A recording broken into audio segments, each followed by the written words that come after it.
ni Hajizi, ang katapat nila hindi na naman biro, no? Ukir using that Vexana would mean na medyo mahirap ang magiging wave clear battle dito sa mid lane. Mas traditional ang lineup dito ng Omega, but for Twisted Minds, excited ako kung paano nga ba nila papaganahin ito. Pumasok na tayo sa Land of Dawn. Welcome to Game 1 of this Best of 3 series. Chomit, man, nakaka-excite! Oh my gosh, ngayon na lang uli ako makakita ng isang fighter na mailalagay doon sa mid lane. Parang sa ibang mga international tournaments, no, may mga ganun may mga nilalagay sila ng XP, pero matagal na yun. Di ba? Oh, wait lang. Ang lakas uminvade niyan, kaso ang medyo problema nila dito, na-counter sila nung Ruby. Kasi even if sabihin na natin, nakaka-hype yung idea ng Chomid, there's still a Ruby on the other side na medyo mahirap laruin kapag ikaw yung naglalaro ng Cho. Kasi lagi nandun yung idea na pwede kang cancelin na Ruby. And I have to agree, no? And I think may reputasyon din sa MDL dito si Super Yoshi na talagang halimaw daw mag-Ruby ito. Ito yung tipo na sinasabi nila kapag nag-Ruby na walang nakakapag-assassin sa Ruby na to. Oh, mahirap talaga. Nakita natin last week kung paano yung mga cancellation dun sa mga assassin tsaka sa mga malilikot na heroes.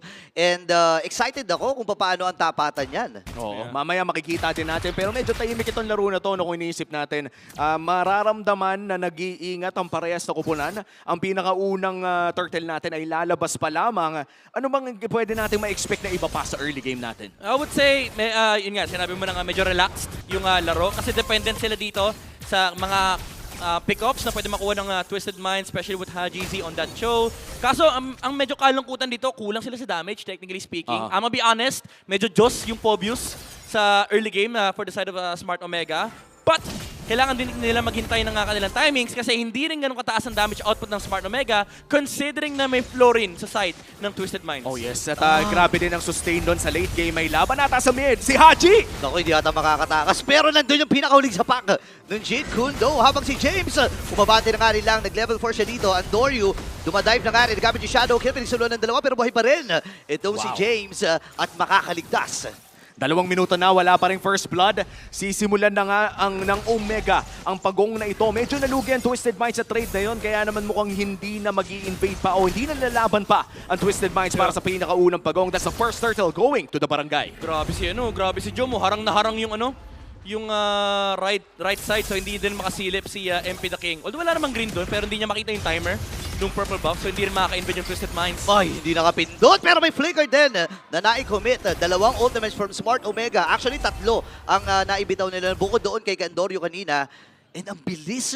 Kumbaga, yung bagal nung early game kanina, pag tungo ng 2 minutes, biglang rumatrat no? Ito yung nagbibirahan sila, pero walang namamatay. Oo, ambahan lang. Ambahan lang. Ito yung matinding amba, yung may konting pahapyaw ng suntok. Oh, and mukhang grabe yung item pickup dito ni Joma. Pinakaunang item, Recta Sky Piercer. No other damage item, Midnight. Yan na ba yung bagong build ngayon sa Granger? Well, sa totoo lang, kailangan din kasi nila mag-snowball talaga. Kasi alam naman natin ang tapatan ng isang Granger at pati na rin ng Irithel. Pagdating ng late game, ang problema mo sa Irithel is tatalon ka lang yan, heavy crossbow, tapos mag-Wind of Nature, papatayin ka bigla. So kailangan talaga, ang idea dito for Omega is makapitalize nila yung early game na pwede nilang makuwang snowball. Tulad nung sa Gold difference kanina, very typical na kailangan lumamang na Omega, kailangan nila ma-close out.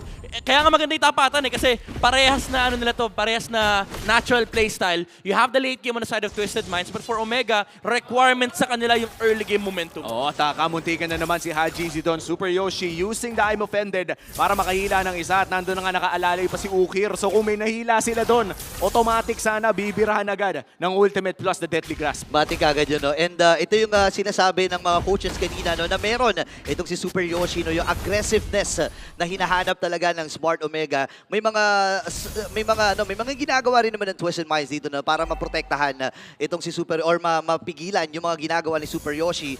Pero ito early game pa lang naman ito no. Kumbaga, kailangan nila munang mapunuan yung mga prerequisite dun sa kanilang lineup kundi yung damage patungo dun sa 5-minute mark. At saktong-sakto, no, lalabas na ang pangalawang pagong ng larong ito. Omega na naman ang mauunang maghawak. Pero nandyan naman ang kupunan ng Twisted Minds, Hajizi! Ayun na naman yung I'm Offended habang nagtatalo na dito si Luis. Hajizi ay nakatakas with a Shumpo. Nag-aantay siya dito ng sisipain pero dito si Heavy the King. Gagamitin niya ba yung mamaya pero yun na nga, nagamit na rin yung flicker from Haji. At ngayon ay pumasok din ang mga member dito ng Smart Omega habang andun yung heal and this time Shadow Kill. Pinagsaluan ng 5 Luis with the first blood. Habang si Luis ay umaabante pa rin at doon yung Eternal Guard. Grabe naman yung pag-zoom ni Luis. Kailangan Wow! naman din ni Alpine. Dalawa ang nakapitan ng flicker from Luis. Pero masyado na ata malalim. Andorio ay nandun din. Hoy, nakapitan na Shadow dito. Tamang normal hits lang. Andorio with a kill. Wow, grabe yung pag-zone out ng Cebuano Prodigy. And that's gonna be another kill. Going to the hands of Omega.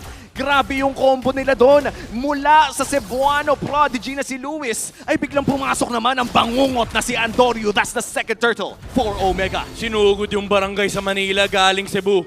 And ito yung sinasabi natin kanina na lamang din talaga yung forward stage sa game na to. Especially the fact na kapag tinignan nyo yung lineup ng Twisted Minds, medyo wala silang natural takedown. Lalo pat nagamit yung flicker kick mula dito kay Hajizi sa ibang target. And ang masama doon, na-cancel pa. Hindi nga si Super Yoshi yung kumancel eh. Yung damba lang ng Phoveus, yung passive lang, hinit niya rito si Hajizi, hindi nakasipa yung Cho. And after nun, nag-disperse na kagad yung Twisted Minds. At napakahirap din naman, even if may na-burn na flicker doon sa kabila, parang nawala na rin sa angulo yung Way of the Dragon. Kaya naman makakapag-push dito ang Omega ng isa pang Torre sa may bandang ibaba. Pero si Andorio ay mukhang makakatakas naman. Maliban na lang kung biglang piplikeran, pero hindi naman available at grabe pinagpapaparin na si James. Ang sakit. James dito ay kailangan ding lumayo. Sumabog na rin yung aura dun sa may bandang ibaba. Grabe ang Smart Omega dito. Nagmamadali 6 minutes pa lamang ay pumutok na yung blessing doon sa may bandang ibaba. At mukhang nalulugi na ang Twisted Minds. It is already a 3,000 gold lead for Omega. At makikita nga natin sa ating BPI gold leaders na napakayaman na ni Jong. Oo, kumbaga malaki na yung deposit dito ng Smart Omega. Worth it ang kanilang investment sa early game aggression, especially ng Sky Piercer. Kasi yan ang isa sa mga pinakamalaking timers na ihintay mo sa isang Granger. Pero again, requirement lahat to sa Smart Omega. They might be happy as of now na malaki yung kalamangan nila pagdating sa gold. Pero kailangan mo pa rin hanapin yung paano natin tatapusin tong game na to. Kasi kapag umabot tayo ng late game, malaking problema yung Joy at pati na rin yung Irithel. Especially the idea na may heal din kasi from Florin. Tapos, ang medyo masakit pa rito sa side ng Smart Omega, lahat ng mga ibabato nilang skills kailangan pang tumama. And sa side ng Twisted Minds, pipindot lang si MP Dakin ng ulti at pipindot lang ng basic attack dito si Outlate. Oo, at ang nakakatakot dito yung mukhang nazo-zone out na rin ang Twisted Minds mula sa kanilang mga Torre. And this is going to be the last turtle of the game. Makakapag-push naman ng bahagya ang Twisted Minds sa may bandang ibaba. Pero nandito ang 5 katao mula sa barangay para lumaban sa huling pagong ng larong ito. Sama-sama na talaga sila dito. Pero andun naman yung setup mula kay Super Yoshi. Hajizi will go down. Habang yung si Epic ay nahuli din. Pero tamang dash. Pero inaabol pa rin ni Luis. Andun na rin yung ultimate mula dito kay Escalera. Pero dire-diretso na ang pagsugod. Ito na ang bangungot mula sa barangay. James ay kailangan din lumabas. Flicker from Okir. So, may with the double.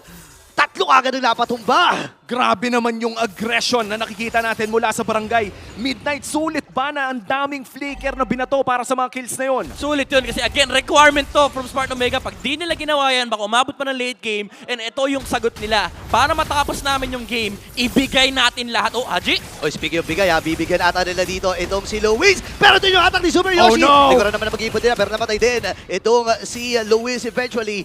And Lord ay nangyari na at kukunin na dito ng Smart Omega. First Lord of the game ay mapupunta sa kamay ng barangay at may 1-for-1 trade pa sa may bantang mid lane. I think it goes to show naman na agad Midnight na nalugi ang Twisted Minds sa trade na yon. Yep, even though nakuha nila yung kill kay Phoveus, that's very hard to get. Ang dami nilang binurn na resource. And now, with the Lord, di nga kinuha yung pangatlong pagong. Saktong-sakto yung timing dito ng Smart Omega kasi pwede nilang gamitin to sa baba pa. Wala nang holy defense yung Torre sa may bottom lane. Hindi sila aabot sa fastest game na 906, pero at the very least for Smart Omega, this is a good time. Kasi dito ka na makakapagsimula na i-freeze yung mapa at hindi na hayaang makapag-farm pa si Outlate. Oo, at kung makikita natin sa Infinix in-game equipment ay papunta na rin ang Sea Halberd. Dito ang Granger. Kaya naman mababawasan pa yung healing na namang gagaling sa side ng Twisted Minds. Mid lane ang unang pupuntahan ng barangay with a 6k gold lead. Nasa angulo si Super Yoshi pero hinihintay pa nila magpakita yung Lord. Paubos na kagad ang mga holy blessing dito. At ngayon naman, ang Smart Omega ay nagre-ready rin kalahati si James. Haji Yoshi, nag-aabang din. Andun yung mga pokes from Ukir. Pero ang problema ay hindi ata nila mapipigilan ang pagsugod ng barangay. Gitna naman na magiging punteriya. Andorio, nag-aabang din lang. Naghihintay talaga sila ng chance na makapasok lang! Ayan na nga yung pagpasok na inaanday ng Smart Omega. Ukir with a kill. Habang Gio may nakaisa na nga rin. Unti-unti bumabagsak ang Twisted Minds. Sila ang literal na nag-twist dito. At si James ay lumikod na rin. At dire-diretso na ang barangay para sa kanilang game number 1. And Super Yoshi with that flicker, I'm offended. Para makuha ang dalawa sa Twisted Minds, takes game number 1 of this best of 3. Isa na lang para sa barangay. Grabe, ito yung sinasabi nila, yung meta ni Super Yoshi, but also the chemistry from Smart Omega. Unti-unti na natin nakikita, napakaganda nung latag nung kanyang ulti flicker. Tapos kasama pa doon yung Eternal Guard. Wala talagang galawan mula sa Twisted Minds. At grabe yung